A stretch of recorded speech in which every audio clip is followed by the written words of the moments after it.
وداعيا إلى الله بإذنه وسراجا منيرا. حاضرین جمعہ، محترم دوستو، پیارے اسلامی بھائیوں، مدح و ثنا، کبریائی اور بزرگی اس اللہ رب العالمین کے لیے لائق و سزاوار ہے جو ہم سب کا خالق و مالک، مربی، پالنہار، نگہبان و نگہدار ہے۔ انگنت درود و سلام نازل ہوں اللہ کے تمام بھیجے گئے انبیاء و رسول پر، خصوصاً بالخصوص احمد مجتبیٰ محمد مصطفیٰ صلی اللہ تعالیٰ علیہ وسلم پر، جن کے ذریعے اللہ تعالیٰ نے ہمیں اور آپ کو سب سے بڑی دولت، ایمان کی دولت نصیب فرمائی ہے۔ اللہم صلی وسلم مبارک علیہ۔ پوسٹر کے ذریعے آپ کو معلوم ہوا ہوگا کہ آج کے خطبہ جمعہ کا جو ٹاپک ہے وہ ماہ سفر کے تعلق سے ہے۔ ہم جس مہینے سے گزر رہے ہیں وہ دوسرا اسلامی مہینہ ماہ سفر کہلاتا ہے۔ اس مہینے کو کچھ لوگ منحوس سمجھتے ہیں، جبکہ خود بخود کسی میں کوئی بھی چیز ہو اس کے اندر نحوست نہیں ہوتی ہے۔ نہ کوئی دن منحوس ہے، نہ اللہ کے نزدیک کوئی رات منحوس ہے، نہ کوئی ہفتہ اور نہ کوئی مہینہ، نہ کوئی سال منحوس ہے، بلکہ ساری چیزیں یہ سب اللہ کی تخلیق کردہ ہیں، اور اللہ کی تخلیق کردہ چیزوں میں سے کوئی بھی منحوس نہیں ہے۔ اس نحوست کی اصل وجہ یہ تھی، چونکہ عرب کے لوگ جنگ و جدال میں مصروف رہتے تھے، تو اللہ تعالیٰ نے سال کے 12 مہینوں میں 4 مہینے حرمت والے مہینے قرار دیے۔ ایک تو رجب ہے جو بالکل الگ تھلگ ہے، لیکن 3 مہینے ایسے ہیں جو تسلسل کے ساتھ آتے ہیں، یکے بعد دیگرے، ذوالقعدہ، ذوالحجہ اور محرم۔ ایک مہینہ رک جانا لڑائی سے عام بات تھی، لیکن مسلسل 3 مہینے تک نہ لڑیں، جنگ و جدال سے بالکل دور رہیں، یہ بہت بڑی بات تھی اس دور میں۔ تو جیسے ہی یہ 3 مہینے پورے ہوتے، جیسے ہی سفر کا مہینہ داخل ہوتا، لوگ جنگ و جدال کے لیے گھروں سے باہر نکل جاتے تھے، گھر بالکل خالی خالی سونا سونا ہو جاتا تھا۔ یہی وجہ ہے کہ اس کو سفر کہا گیا، اور اس کو کچھ لوگ منحوس سمجھنے لگے کہ اسی مہینے کی وجہ سے یہ نحوست آتی ہے، حالانکہ ایسا نہیں ہے۔ پیارے نبی صلی اللہ علیہ وسلم نے اس سلسلے میں فرمایا، لا عدوى ولا طیرہ، کہ کوئی بیماری خود بخود متعدی نہیں ہوتی ہے، بیماریاں پھیلانے والی نہیں ہوتی ہیں۔ ولا طیرہ، اور اسلام میں بدشگونی لینا، یہ نحوست کہاں سے آتی ہے؟ یہ نحوست کا کانسیپٹ کہاں سے جنم لیتا ہے؟ یہی بدشگونی سے، بدفعالی سے۔ تو نحوست اسلام میں جائز اور درست نہیں ہے۔ ولا عدوى ولا طیرہ ولا ہامہ، اور آپ نے فرمایا کسی پرندے کو بھی منحوس سمجھنا یہ درست نہیں ہے۔ کچھ لوگ الو کو بڑا منحوس سمجھتے ہیں، اگر صبح سویرے نکلے اور کہیں سے بیچارہ الو نظر آ گیا تب تو یہ سمجھتے ہیں کہ آج میرا معاملہ خراب ہونے والا ہے۔ اور پھر فرمایا ولا سفرہ، اور نہ ہی سفر کا مہینہ منحوس ہے۔ پیارے نبی صلی اللہ علیہ وسلم نے اپنے فرمان سے باقاعدہ یہ ارشاد فرمایا کہ سفر کا مہینہ منحوس نہیں ہے۔ کچھ لوگ کچھ اوقات اپنے لیے نیک کام کرنے کے لیے، اچھے کام کرنے کے لیے خاص کر لیتے ہیں، جو کہ درست اور جائز نہیں ہے۔ اب کسی سے آپ کہیں کہ نماز پڑھو بھائی، بولیں گے جمعہ سے پڑھیں گے۔ کیوں بھائی، کیوں جمعہ سے پڑھیں گے؟ جمعہ تک آپ زندہ رہیں گے، کون گارنٹی دیتا ہے؟ کسی سے بولو بھائی نیک ہو جاؤ، یہ کام چھوڑ دو، غلط کام جو حرام خوری کر، آنے دو، رمضان سے میں کرتا ہوں۔ تو برے کام کے لیے بھی انہوں نے وقت بنا لیے، گویا کہ ان مہینوں میں یا ان اوقات میں برے کام نہیں کرنا، باقی اوقات میں کر سکتے ہیں، نعوذ باللہ۔ ایسا نہیں ہے، تمام مہینوں میں، تمام دنوں میں، تمام راتوں میں، تمام اوقات میں اللہ تعالیٰ ہمیں دیکھتا ہے، ہمارے اعمال کا محاسبہ کرتا ہے۔ اسی لیے کسی مہینے کو کسی سے افضل، اللہ یہ کہ قرآن و حدیث میں اس کی دلیل ہو، اس کی افضلیت کتاب و سنت سے ثابت ہو الگ بات ہے، لیکن خود بخود کسی کو نیک کام کرنے کے لیے منتخب کر لینا، افضل بنا لینا، یہ جائز اور درست نہیں ہے۔ لا عدوى ولا طیرہ، کہا کہ خود بخود کوئی بیماری متعدی نہیں ہوتی ہے، اور اسلام میں بدشگونی لینا، فال نکالنا یہ جائز نہیں ہے۔ کسی پرندے کو منحوس سمجھنا یہ جائز نہیں ہے، اور نہ ہی سفر کا مہینہ منحوس ہے۔ آپ نے تو یہاں تک فرمایا من ردتہ الطیرۃ عن حاجتہ فقد اشرک، جس کو اس بدشگونی نے کسی حاجت، کسی کام سے روک دیا۔ مثال کے طور پر ایک آدمی جا رہا ہے، گاڑی سے جا رہا ہے، اچانک روڈ سے ایک بلی کراس کر گئی، اب صاحب نے گاڑی روک لی، اب بریک لگا دی، اب بلی گزر گئی ہے، راستہ کٹ گیا، اب ہمارے لیے خیر نہیں ہے، آگے جائیں گے ایکسیڈنٹ ہوگا یا پھر کچھ معاملہ ہمارے ساتھ خراب ہونے والا ہے، لہٰذا وہ گاڑی پلٹا لے، اس کو منحوس سمجھتے ہوئے، بدشگونی لیتے ہوئے آپ نے فرمایا فقد اشرکا، اس نے شرک کیا۔ آپ دیکھ رہے ہیں بدشگونی لینا، اس کا معاملہ کہاں تک پہنچ رہا ہے؟ شرک تک پہنچ رہا ہے۔ آج ہے کہ نہیں یہ معاملات ہمارے آپ کے گھروں میں؟ قرآن و سنت کے ماننے کا دعویٰ کرنا الگ بات ہے، قرآن و سنت پر عمل کرنا یہ الگ بات ہے۔ ہم دعوے تو بڑے بڑے کرتے ہیں، لیکن اگر عملی میدان میں دیکھا جائے تو ہم سارے کے سارے کھوکھلے نظر آتے ہیں۔ بدعقیدگیاں، آج بدشگونیاں مسلمانوں کے گھروں میں لی جاتی ہیں۔ دائنے ہاتھ کی ہتھیلی کھجا رہی ہے تو کچھ ملنے والا ہے، آنے والا ہے، اور بائیں ہاتھ کی ہتھیلی کھجا رہی ہے تو کچھ جانے والا ہے۔ یہ عقیدہ نہیں ہے۔ ارے قرآن و سنت ماننے کے جو دعوے دار ہیں ان کا یہ عقیدہ میں بول رہا ہوں، ان کے یہاں عقیدہ پل بڑھ رہا ہے۔ اگر گھر کے منڈیر پر کوا کائیں کائیں کرنے لگا تو یہ عقیدہ رکھا جاتا ہے کہ کوئی مہمان آنے والا ہے، برتن بجنے لگا، برتن ٹکرا گیا، برتن گر گیا، مہمان آئے گا۔ کس نے بتایا بھائی؟ یہی سب بدشگونی ہے۔ برتن ٹکرا گیا تو مہمان آئے، بلی راستہ کاٹ گئی، آگے سے نکل گئی تو آگے معاملہ کچھ خراب ہونے والا ہے۔ استغفر اللہ۔ ایک مسلمان ایسا عقیدہ رکھے؟ ایک مسلمان کسی چیز کو نفع اور نقصان کا مالک سمجھے؟ لیکن آج یہ سارے عقیدے مسلمانوں کے گھروں میں پل بڑھ رہے ہیں، پروان چڑھ رہے ہیں۔ ایک مسلمان ایسا عقیدہ رکھتا ہے، ارے مشرکین، یہ مشرکین کا کام تھا۔ مشرکین عرب جب اپنے گھر سے نکلتے تھے تو پرندہ اڑاتے تھے۔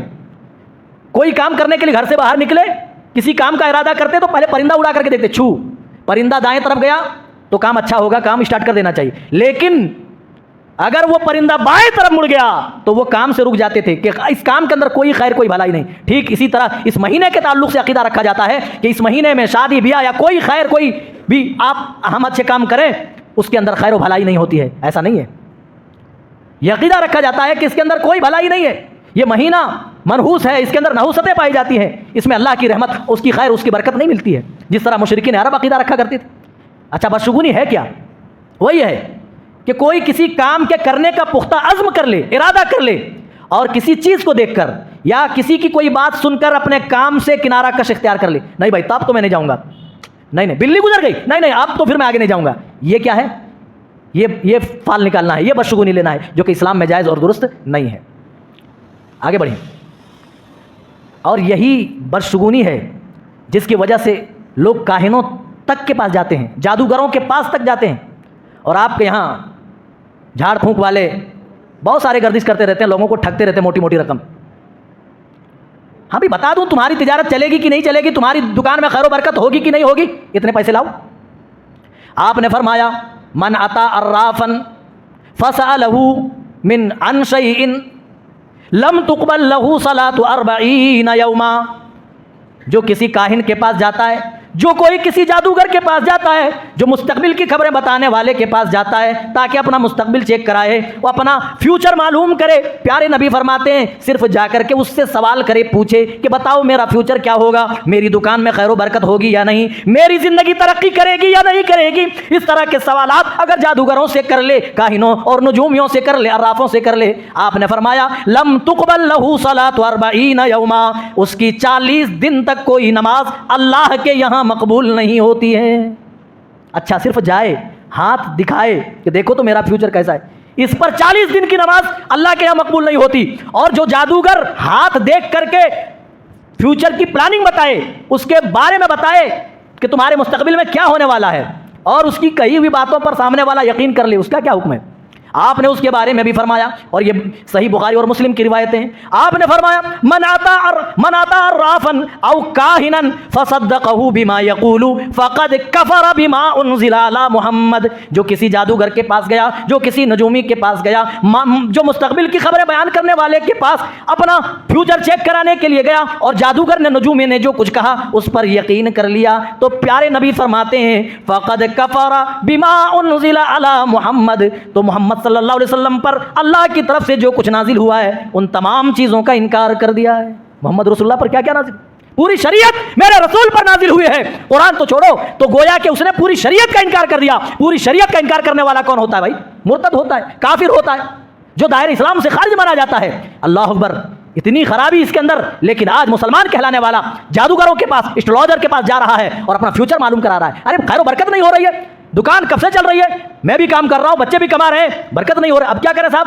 دیکھو تو کوئی ایسا ویسا کوئی کچھ تو نہیں ہے, کسی نے جادو تو نہیں کرا ہے. جادوگر کے پاس جا کر کس طرح جادو چیک کرانا, یہ اسلام میں حرام ہے. اگر صرف گئے تو 40 دن تک کی نمازیں ختم, معاف نہیں, قبول نہیں. اور جو کچھ کہا اس کی تصدیق کر دی. ہاں اچھا کل تم بریانی کھائے تھے, ہاں کھائے تھے. اچھا ایک ہفتہ پہلے بیمار پڑے تھے, جی جی جی بیمار. اس نے جو کچھ کہا اس کی تصدیق کر دی, جی جی جی ہاں ہاں ہاں, اس کے ہاں میں ہاں ملایا. پیارے نبی فرما رہے فقد کفر بما انزل علی محمد, محمد صلی اللہ علیہ وسلم پر نازل کردہ شریعت کا آپ نے انکار کر دیا. ایک مسلمان کو کرنا کیا چاہیے؟ ایک مسلمان کا عقیدہ کیا ہونا چاہیے؟ بدشگونی لینے کے بجائے مسلمانوں کا عقیدہ یہ ہونا چاہیے کہ نفع اور نقصان کا مالک اللہ تعالیٰ ہے. اس کی ذات پر آدمی توکل اور یقین کرے کہ اگر اللہ تعالیٰ نفع پہنچائے تو کوئی نقصان نہیں پہنچا سکتا, اگر وہ نقصان پہنچانے پہ آ جائے تو ساری کائنات مل کر بھی نفع نہیں دے سکتی ہے. یہ مسلمان کا عقیدہ ہونا چاہیے. یہی وجہ ہے کہ اللہ تعالیٰ نے پیارے نبی کو حکم دیا, اے نبی آپ حکم سنا دیجئے, آپ ان کو بتا دیجئے, آپ اپنی امت کو باخبر کر دیجئے. قل لا املک لنفسی نفعا ولا ضرا الا ما شاء اللہ, آپ بتا دیجئے, ان کو باخبر کر دیجئے, میں تو اپنے لیے بھی نفع اور نقصان کا مالک نہیں ہوں. آپ نے خود اعلان فرمایا, قرآن کی آیت ہے, اللہ کہہ رہا ہے, نبی کو حکم دے رہا ہے, اے نبی آپ ڈنکے کی چوٹ اعلان کر دیجئے, لا املک لنفسی نفعا ولا ضرا الا ما شاء اللہ. آپ اعلان کر دیجئے میں اپنی ذات کے لیے, خود کے لیے بھی نفع اور نقصان کا مالک نہیں ہوں. میرے اندر بھی اختیار نہیں ہے کہ میں کسی چیز سے نفع لے لوں اور کسی چیز سے میں نقصان پہنچا دوں. پھر یہ پیر, فقیر, یہ مرشد, کیا یہ نفع اور نقصان کے مالک ہو سکتے؟ نہیں ہو سکتے. پیارے نبی سے کہلوایا جا رہا ہے, اے نبی آپ کہہ دیجئے کہ میں اپنی ذات کے لیے, اپنے خود کے لیے بھی نفع اور نقصان کا مالک نہیں ہوں, مگر اتنا جتنا اللہ نے میرے لیے چاہا, اللہ جتنا میرے لیے چاہے. وَلَوْ كُنْتُ أَعْلَمُ الْغَيْبَ, اگر میں غیب کی خبریں جانتا, مجھے غیب معلوم ہوتا, لَاسْتَكْثَرْتُ مِنَ الْخَيْرِ, تو میں اپنے اندر بھلائی ہی بھلائی جمع کر لیتا, بہت ساری بھلائیاں اکٹھا کر لیتا. میری زندگی میں کوئی غم نہ آتا, کوئی پریشانی نہ آتی, کوئی رنج, کوئی تکلیف نہ آتی. لیکن میرے ساتھیوں, آپ بھی رسول کی زندگی سے واقف ہیں, جس رسول کی زندگی کو ہمارے لیے آئیڈیل اور نمونہ بنا دیا. رسول کی زندگی تو پڑھ کر کے دیکھو, رسول کی زندگی میں کتنے غم و آلام آئے, کتنی پریشانیاں آئی, کتنے رنج اور کتنی تکلیفیں آئیں. اما عائشہ پر جب تہمت لگی, پیارے نبی کس طرح پریشان حال ہوئے. آپ کبھی اما عائشہ کے پاس جاتے ہیں اور کہتے ہیں اے عائشہ معاملہ کیا ہے بتا دو. اما عائشہ کہتی ہیں اللہ کے رسول اگر میں بتا دوں, ہاں کہہ دوں, تب تو آپ فوراً یقین کر لیں, اور میں منع کروں گا تو آپ کو یقین نہیں آئے گا, اس لیے میں اس معاملے کو, اس تہمت کو اللہ کے سپرد کرتی ہوں. آپ کو اللہ تعالیٰ باخبر کر دے گا, میری پاکی اور صفائی اللہ تعالیٰ آسمان سے بیان کر دے گا. پیارے نبی بہت دنوں تک پریشان رہے اور ان کی تہمت, منافقین کی تہمت آپ جھیلتے رہے, لیکن پیارے نبی کو معلوم نہیں جو تہمت یہ منافقین لگا رہے ہیں وہ تہمت جھوٹی ہے. وہی کہہ رہے ہیں وَلَا أَعْلَمُ الْغَيْبِ, مجھے غیب نہیں معلوم, مجھے فیوچر نہیں معلوم ہے. اگر مجھے فیوچر کے بارے میں معلوم ہوتا, غیب کی خبریں جانتا, لَاسْتَكْثَرْتُ مِنَ الْخَيْرِ, تو میں بھلائیاں اپنے لیے جمع کر لیتا. وَمَا مَسَّنِيَ السُّوءُ, کوئی بھی تکلیف مجھے چھو بھی نہیں سکتی تھی, کوئی بھی برائی مجھے ٹچ بھی نہیں کر سکتی تھی. لیکن رسول کی زندگی دیکھو, اما عائشہ پر تہمت لگی تو اللہ کے رسول پریشان حال ہیں, آپ پوچھ رہے ہیں, اور اما عائشہ کہہ رہی ہیں اللہ تعالیٰ آپ کو باخبر کر دے گا, کیونکہ معاملہ یہ ایسا ہے, میں کہہ دیتی ہوں کہ میں نے کیا تو یقین کر لیں گے, کیونکہ منافقین نے ایسی تہمت لگائی ہے, میں منع کر دیتی ہوں تو آپ کو یقین نہیں آئے گا, اس لیے اللہ کے حوالے کرتی ہوں, جا اللہ تعالیٰ اس معاملے کا حل فرمائے گا. سورہ نور میں اللہ تعالیٰ نے اما عائشہ کی پاکی کے لیے, اما عائشہ کی صفائی کے لیے 18 آیتیں نازل فرما دی. اور بھی بہت ساری پریشانیاں آئی آپ کی زندگی میں. کچھ لوگ آئے اور کہنے لگے اللہ کے رسول ہم اسلام قبول کر لیے ہیں اور ہمارے یہاں بھی مسلمانوں کی اچھی خاصی آبادی ہے, آپ دین سکھانے والے علماء کو ہمیں بھیج دیں, ہمارے ساتھ بھیجیں. پیارے نبی صلی اللہ علیہ وسلم نے 70 قراء کو ان کے حوالے کر دیا, جاؤ یہ لوگ تمہارے علاقے میں, تمہارے گاؤں, تمہارے شہر, تمہارے محلے میں دین سکھانے کا کام کریں گے. یہ لوگ اس مسلمان بن کر کے آئے تھے, لیکن دشمن تھے, کافر تھے. راستے میں ہی 70 صحابہ کو شہید کر دیا گیا, قتل کر دیا گیا. اگر میرے نبی کو غیب معلوم ہوتا تو پیارے نبی کیا جان بوجھ کر کے بھیج دیتے؟ میرے ساتھیوں, یہی عقیدہ بیان کیا جا رہا ہے. اے مسلمانوں سنو, رسول کی زبانی اللہ تعالیٰ کہلوا رہا ہے, اے نبی آپ کہہ دیجئے قُلْ لَا أَمْلِكُ لِنَفْسِي نَفْعًا وَلَا ضَرًّا إِلَّا مَا شَاءَ اللَّهُ. اے میری امت کے پیارے پیارے لوگوں, میں اپنی ذات کے لیے بھی نفع اور نقصان کا مالک نہیں ہوں, مگر اللہ جتنا چاہے. اور مجھے اگر غیب کی خبر معلوم ہوتی, مجھے فیوچر کے بارے میں معلوم ہوتا, لَاسْتَكْثَرْتُ مِنَ الْخَيْرِ, میں اپنے لیے بھلائیاں ہی بھلائیاں جمع کر لیتا. میری زندگی میں کوئی رنج نہ آتا, کوئی پریشانی نہ آتی, کوئی تکلیف نہ آتی, کوئی دکھ اور کوئی مصیبت نہ آتی.